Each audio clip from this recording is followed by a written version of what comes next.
হরে কৃষ্ণ। সুপ্রিয় সুধী ভক্তবৃন্দ, আশা করি সবাই ভালো আছেন। আজ আমরা একাদশীর ইতিহাস জেনে নিব। একাদশী সৃষ্টির রহস্য, একাদশী পালনের বিধি নিয়ম সহ একাদশী সম্পর্কিত সকল তত্ত্ব এই ভিডিওর মাধ্যমে জেনে নিব। এই ভিডিও প্রত্যেক সনাতনীদের জন্য অত্যন্ত গুরুত্বপূর্ণ, তাই ভিডিওটি শেষ পর্যন্ত দেখতে থাকুন। ভূমিকা: কৃষ্ণ ভুলি যে জীব অনাদি বহির্মুখ, অতএব মায়া তারে দেয় সংসার দুঃখ।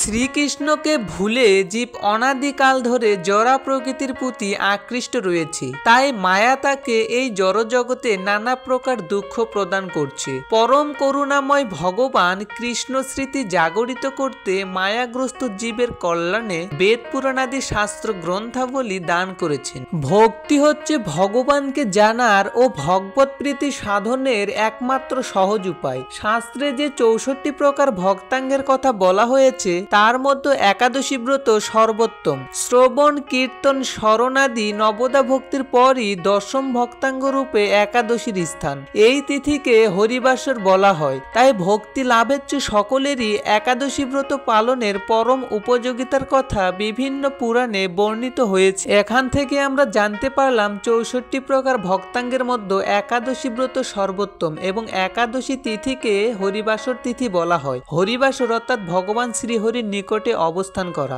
একাদশী তিথি সকলের অভীষ্ট প্রদানকারী। এই ব্রত পালনে সমস্ত প্রকার পাপ বিনষ্ট, সর্ব সৌভাগ্য ও শ্রীকৃষ্ণের প্রীতি বিধান হয়। নারী পুরুষ নির্বিশেষে 8 থেকে 80 বছর বয়স পর্যন্ত যে কোনো ব্যক্তিরই ভক্তি সহকারে পবিত্র একাদশী ব্রত পালন করা কর্তব্য।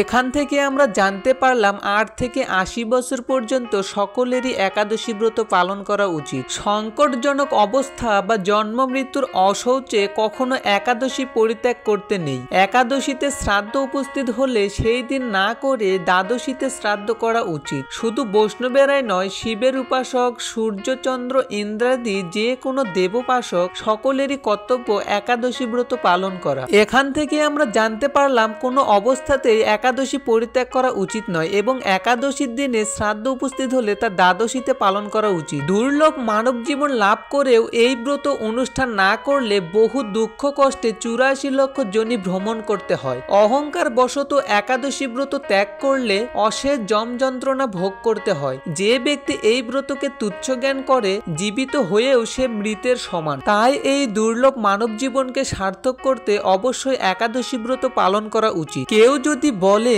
একাদশী পালনের দরকারটা কি, সে নিশ্চয় কুম্ভীপাক নরকের যাত্রী। যারা একাদশী পালনে নিষেধাজ্ঞা জারি করে, শনির কোপে তারা বিনষ্ট হয়। একাদশীকে উপেক্ষা করে তীর্থস্নান আদি অন্য ব্রত পালনকারীর অবস্থা গাছের গড়া কেটে পাতায় জলদানের মতোই। তাই কোনো পরিস্থিতিতেই একাদশীকে উপেক্ষা করা উচিত নয়। একাদশী বাদ দিয়ে যারা দেহ ধর্মে অধিক আগ্রহ দেখায়, ধর্মের নামে পাপ রাশিতে তাদের উদর পূর্ণ হয়। কলহ বিবাদের কারণেও একাদশী দিনে উপবাস করলে অজ্ঞাত সুকৃতি সঞ্চিত হয়। পূর্ণ প্রদায়িনী সর্বশ্রেষ্ঠ এই ব্রত শ্রীহরির অতি প্রিয়। একাদশী ব্রত পালনে যে ফল লাভ হয়, অশ্বমেধ, রাজসূয় ও বাজপেয় যজ্ঞ দ্বারাও তা হয় না। দেবরাজ ইন্দ্রও যথাবিধি একাদশী পালনকারীকে সম্মান করেন। একাদশী ব্রতে ভাগবত শ্রবণে পৃথিবীদানের ফল লাভ হয়। অনাহারে থেকে হরিনাম, হরিকথা, রাত্রি জাগরণে একাদশী পালন করা কর্তব্য। কেউ যদি একাদশী ব্রতে শুধু উপবাস করে, তাতে বহু ফল পাওয়া যায়। শুদ্ধ ভক্তেরা এই দিনে একাদশ ইন্দ্রিয়কে শ্রীকৃষ্ণে সমর্পণ করেন। তাই একাদশীতে অধিক ফল লাভ করতে হলে ভাগবত পাঠ শ্রবণ, হরিনাম, হরিকথায় রাত্রি জাগরণ এবং ভক্তি ও নিষ্ঠার সহিত উপবাস ব্রত পালন করতে হবে। একাদশীতে শস্য মধ্য সমস্ত পাপ অবস্থান করে, তাই চাল, ডাল, আটা, ময়দা, সুজি, সরিষা আদি জাতীয় খাদ্যদ্রব্য একাদশী দিনে বর্জন করা উচিত। নির্জলা উপবাসে অসমর্থ ব্যক্তি জল, দুধ, ফল মূল, এমনকি আলু, পেঁপে, কলা, ঘিয়ে বা বাদাম তেল অথবা সূর্যমুখী তেলে রান্না অনুকল্প প্রসাদ রূপে গ্রহণ করতে পারেন। এখান থেকে আমরা জানতে পারলাম একাদশীতে কি কি গ্রহণীয় এবং কি কি বর্জনীয়। রবি শস্য অর্থাৎ ধান, গম, ভুট্টা, ডাল ও সরিষা ও সয়াবিন তেল অবশ্যই বর্জনীয়। দশমী বিদ্যা একাদশীর দিন বাদ দিয়ে দ্বাদশী বিদ্যা একাদশী ব্রত পালন করতে হয়।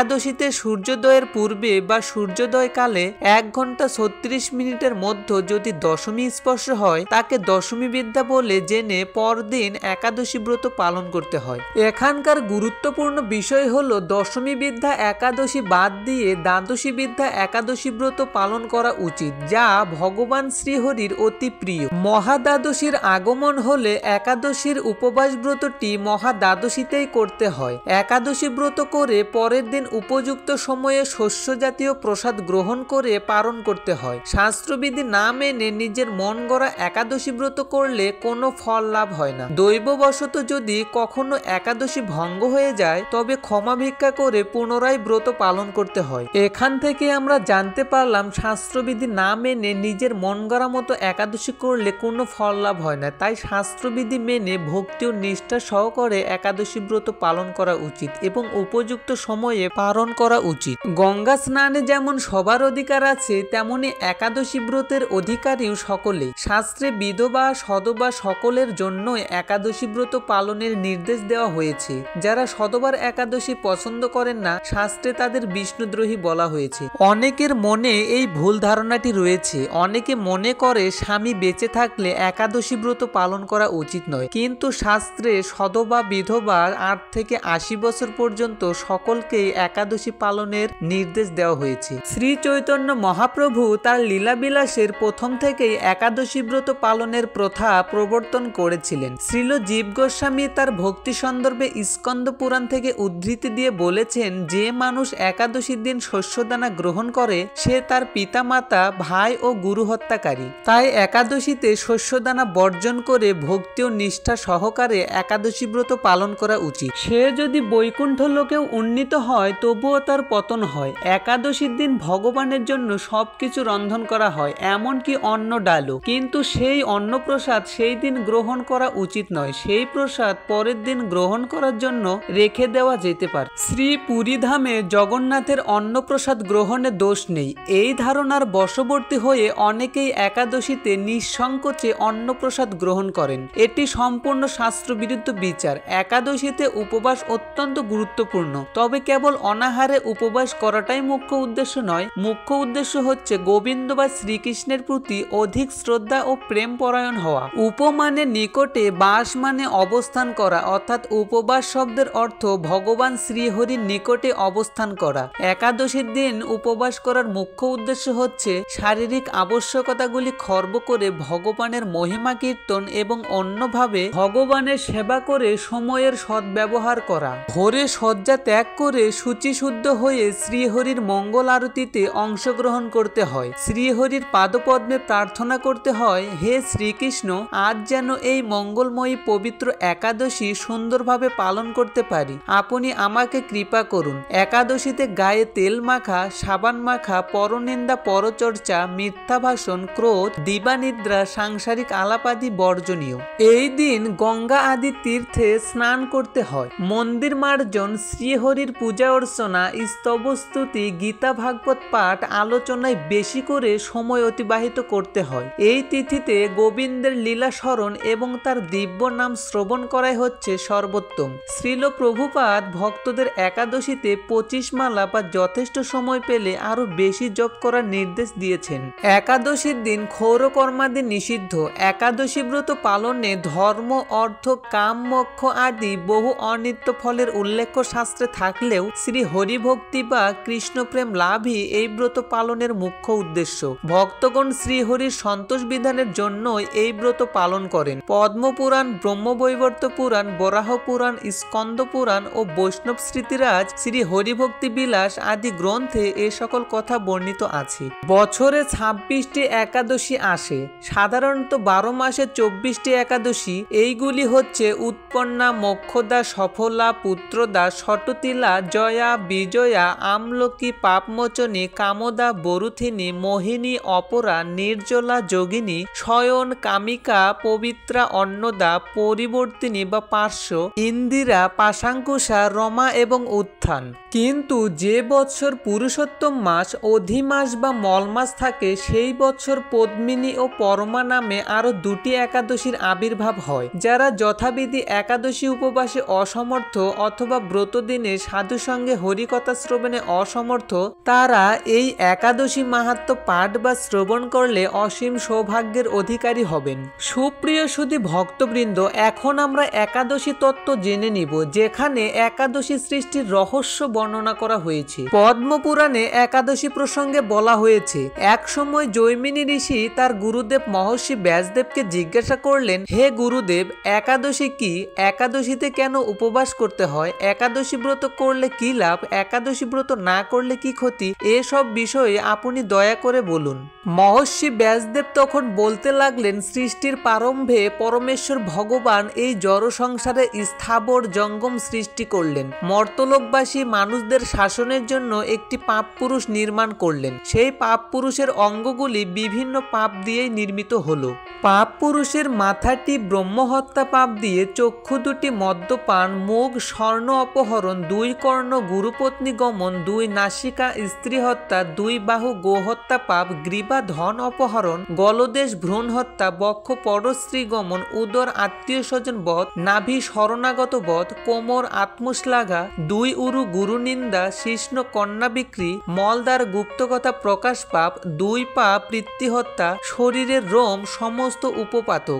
এভাবে বিভিন্ন সমস্ত পাপ দ্বারা ভয়ঙ্কর পাপ পুরুষ নির্মিত হলো। পাপ পুরুষের ভয়ঙ্কর রূপ দর্শন করে ভগবান শ্রী বিষ্ণু মর্তের মানব জাতির দুঃখমোচন করবার কথা চিন্তা করতে লাগলেন। একদিন গরুডের পিঠে চড়ে ভগবান চললেন যমরাজের মন্দিরে। ভগবানকে যমরাজ উপযুক্ত স্বর্ণ সিংহাসনে বসিয়ে পাদ্য অর্ঘ্য ইত্যাদি দিয়ে যথাবিধি তার পূজা করলেন। যমরাজের সঙ্গে কথোপকথনকালে ভগবান শুনতে পেলেন দক্ষিণ দিক থেকে অসংখ্য জীবের আত্মক্রন্দন ধ্বনি। প্রশ্ন করলেন, এ আত্মক্রন্দন কেন?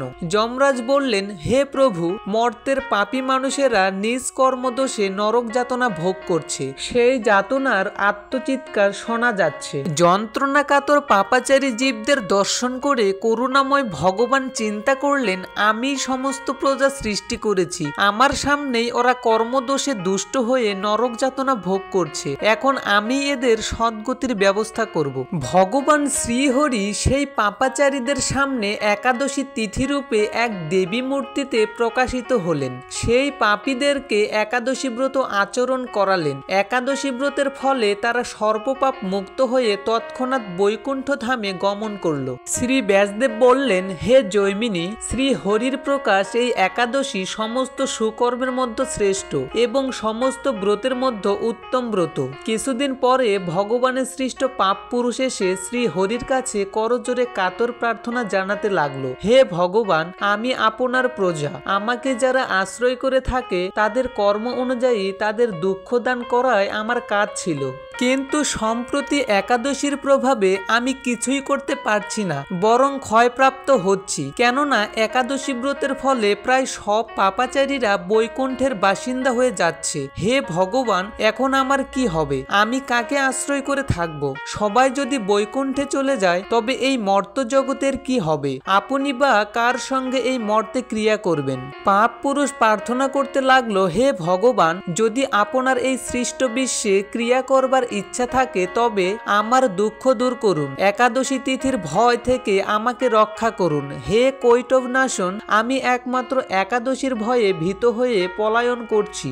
মানুষ, পশু পাখি, কীট পতঙ্গ, জল স্থল, বন প্রান্তর, পর্বত, সমুদ্র, বৃক্ষ, নদী, স্বর্গ, মর্ত, পাতাল সর্বত্রই আশ্রয় নেওয়ার চেষ্টা করেছি, কিন্তু একাদশীর প্রভাবে কোথাও নির্ভয় স্থান পাচ্ছি না দেখে আজ আপনার শরণাপন্ন হয়েছি।